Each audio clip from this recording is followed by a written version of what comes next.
নমস্কার, আমি জ্যোতিষ সম্রাট বিনয় শাস্ত্রী। আশা করি ঈশ্বরের কৃপায় আপনারা ভালোই আছেন। আজকে আমার ভিডিওর আলোচ্য বিষয় অগ্নিতত্ত্ব এবং মঙ্গল। মঙ্গল তো নিজেই অগ্নিতত্ত্বের গ্রহ, তাহলে আবার এখন আছে 28শে জুলাই অবধি এই অগ্নিতত্ত্বেই। অগ্নিতত্ত্ব মানে কি? ক্ষেত্র। টোটাল 12টা রাশিকে আমরা 4টি ভাগে ভাগ করি, অগ্নি, পৃথ্বী, বায়ু, জল।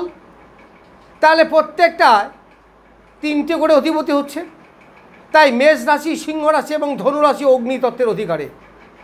ঠিক একই রকমভাবে কর্কট রাশি, বৃশ্চিক রাশি, মীন রাশি জলতত্ত্ব। এইভাবে প্রত্যেক 3টে করে রাশি একটা একটা তত্ত্বে। তাহলে আজকে মঙ্গল হচ্ছে অগ্নিতত্ত্বে।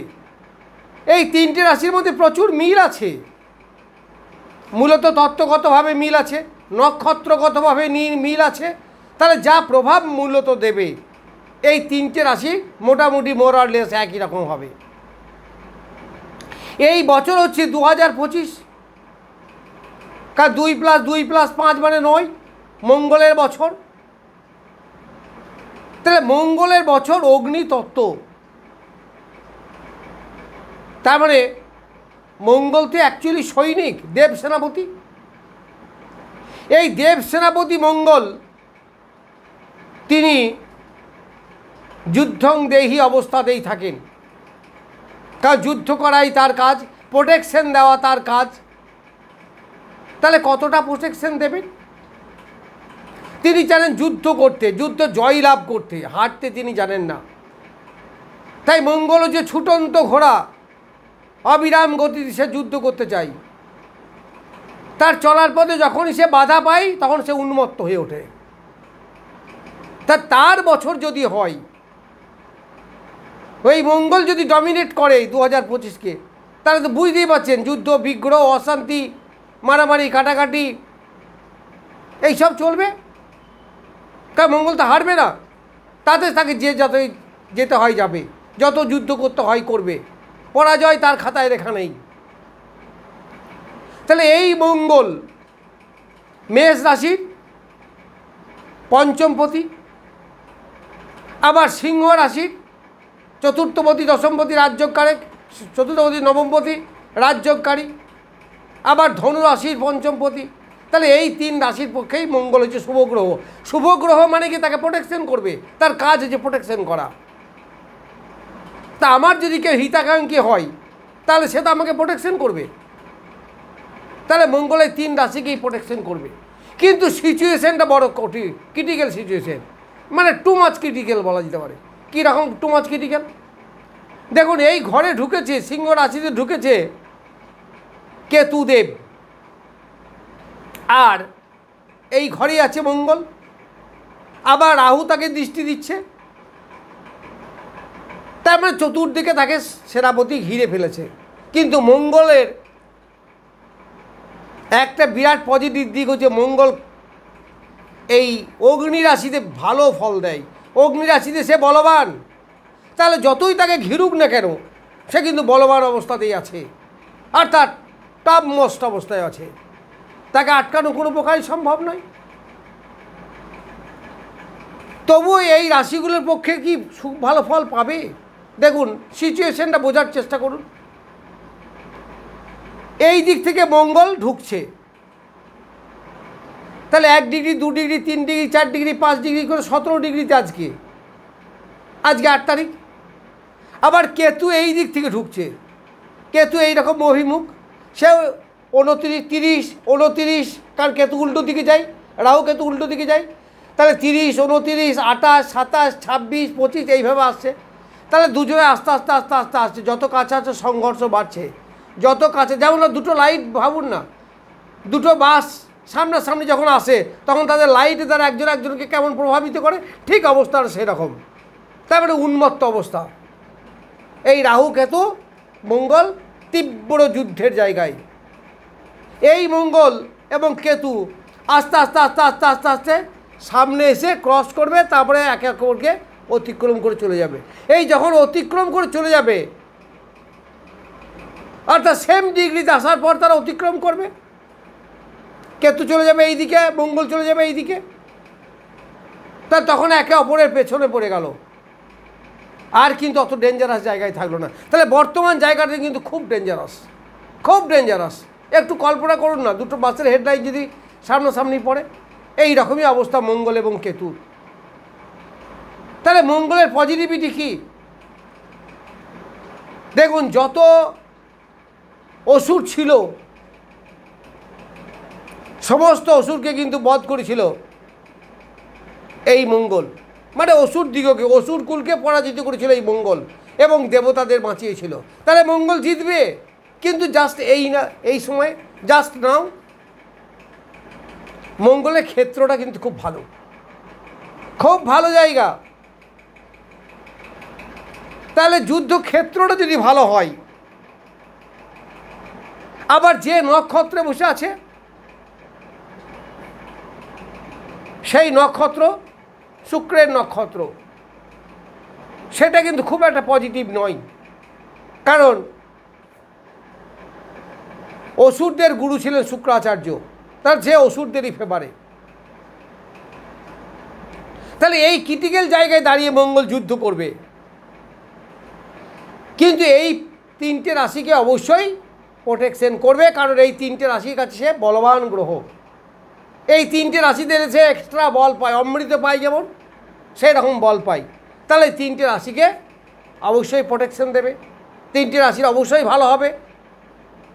কি ভালো হবে এইবার?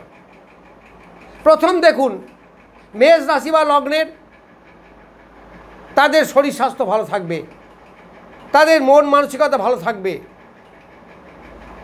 সন্তানের শরীর নিয়ে একটু সন্দেহ থাকবে, একটু প্রোটেকশন নেবেন। যারা ইঞ্জিনিয়ারিং লাইনে পড়ছে তাদের ভালো, যারা সায়েন্স নিয়ে পড়াশুনো করছে তাদের পক্ষে ভালো হবে। এই জায়গায় যারা প্রেম প্রীতির মধ্যে আছেন তাদের কিন্তু একটু সমস্যা হবে, কারণ যুদ্ধ অবস্থায় কি প্রেম সম্ভব, ভালোবাসা সম্ভব? তার তো উগ্র মূর্তি। সুতরাং প্রেমে ঝামেলা আসবে। তা হট টকের মধ্যে যাবেন না, বেশি কথা বলবেন না, একটু দূরে দূরে থাকবেন। 28 তারিখ পেরিয়ে যাওয়ার পর আবার ঠিক হয়ে যাবে, যে যেমন আছে সে তেমন হবে। বা এই কদিন প্রেমে বিভেদ, বিচ্ছিন্ন, মতপার্থক্য, মতানৈক্য এইগুলো দেখা দিতে পারে। সন্তানের শরীরে যত্ন নেবেন, এটা তো আমি আগেই বলেছি। চাকরির ব্যাপারে কিন্তু একটা বিব্রত অবস্থা আনতে পারে, কারণ জায়গাটা তো ক্রিটিক্যাল জায়গা। চাকরি এই কদিনের মধ্যে পাওয়াটা একটু টাফ হবে। কিন্তু রাহুকে তো চাকরি দেয়, জানেন তো,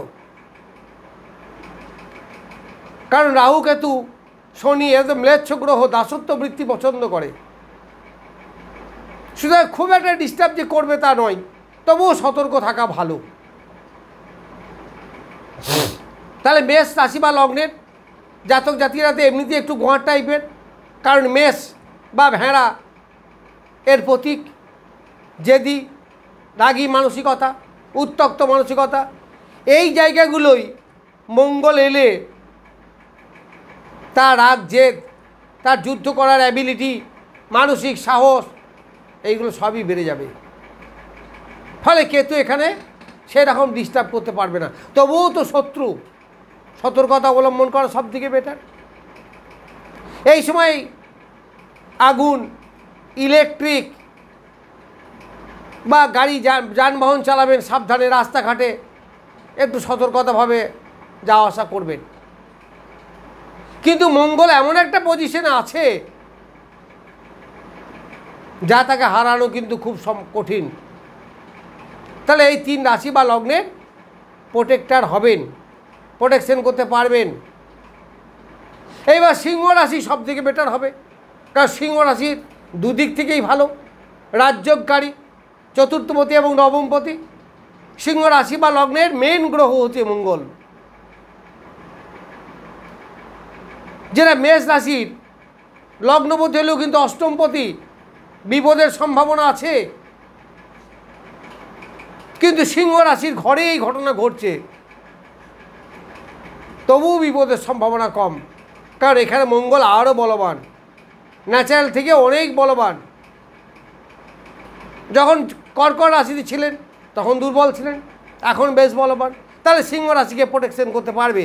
আবার সিংহ রাশির প্রতীক হচ্ছে সিংহ, বিক্রম, সাহস, যুদ্ধ করার মানসিকতা, এইগুলো সবই আছে মঙ্গলের মধ্যে। শুধু ভয় বিন্দুমাত্র তার মধ্যে নেই। তাহলে এই সিংহ রাশি বা লগ্নের কী হবে?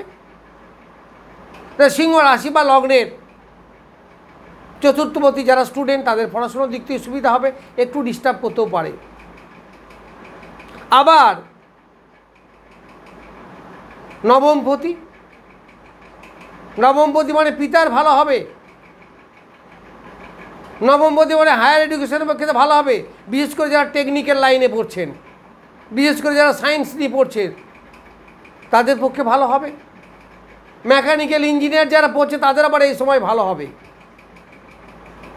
কারণ এই যে যোগ, এই যোগ তো ইঞ্জিনিয়ারিংকে ইন্ডিকেট করে, সুতরাং তাদের পক্ষে ভালো হবে। কারণ সেখানে রাহু কেতু যেমন সাহায্য করবে, তেমনি মঙ্গলও সাহায্য করবে, কারণ এদের একই পথ। এই সিংহ রাশি বা লগ্নের লোকরা একটু চাপা, সেন্টিমেন্টাল হবে এই সময়, যা হবে মনের মধ্যে রাখবে, যা বহিঃপ্রকাশ করতে চাইবে না, এইরকম অবস্থা দেখা দেবে। আবার পিতারও উন্নতি হবে, পিতার শরীর স্বাস্থ্য ভালো থাকবে, কারণ নবমপতি কোথায় এসছে? তার পঞ্চমে এসেছে, তাহলে ভালো হবে। এইবার ধনু রাশি, ধনু রাশির পঞ্চমপতি আবার দ্বাদশপতি, পঞ্চমপতি মানে বলবান। আবার এই ধনুরাশি অধিপতি বৃহস্পতির মিত্র গ্রহ, এই জায়গায় বৃহস্পতির আবার দৃষ্টি আছে। এখন যেখানে বৃহস্পতি বসে আছে এই জায়গায় বৃহস্পতির দৃষ্টি আছে, ফলে ধনুরাশিরও ভালো হবে। যদিও আবার ধাইয়া চলছে ধনুরাশির, একটু সতর্ক থাকা উচিত। আবার সিংহ রাশিরও ধাইয়া চলছে, ফলে এই রাশিগুলো এখন একটু ক্রিটিক্যাল জায়গার মধ্যে আছে। তা ক্রিটিক্যাল জায়গায় আছি বলে আমি পড়াশুনো ছেড়ে দেবো, আমি চাকরি ছেড়ে দেবো, আমি ব্যবসা ছেড়ে দেবো, তা তার নয়। দেখুন, নদী পার হতে গেলে এই ঢেউয়ে একটু একটা নাকে চোখে জল ঢোকে, কিন্তু তারপর চরম শান্তি আসে। নদীও অতিক্রম করা যায়। তাই এই 28শে জুলাই পর্যন্ত আপনাদের একটু সতর্কতা অবলম্বন করতে হবে, তারপর আর কোনো অশান্তি আসবে না। তাহলে ধনুরাশিও তাই, সন্তানের ভালো হবে, সন্তানের এডুকেশন ভালো হবে, কিন্তু তার শরীরের প্রতি যত্ন নিতে হবে। সন্তানের রাগ বৃদ্ধি হতে পারে, রাগ জেদ এগুলো বাড়বে। এই তিনটে রাশিরই আগুন, ইলেকট্রিক, যানবাহন, গাড়ি চালানো, এগুলো থেকে সতর্ক থাকা উচিত।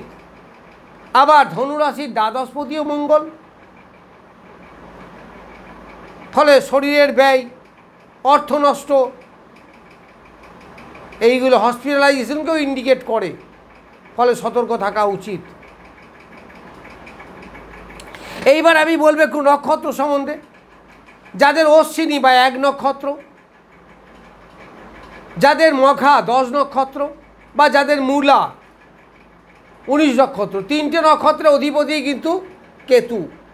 এই 3 নক্ষত্রের ক্ষেত্রে খুব ভালো, কারণ এই পূর্ব ফাল্গুনি সম্পদ তারাই পড়ছে, তাহলে এদের অর্থ উপার্জন ভালো হবে, অ্যাসেট বৃদ্ধি হবে।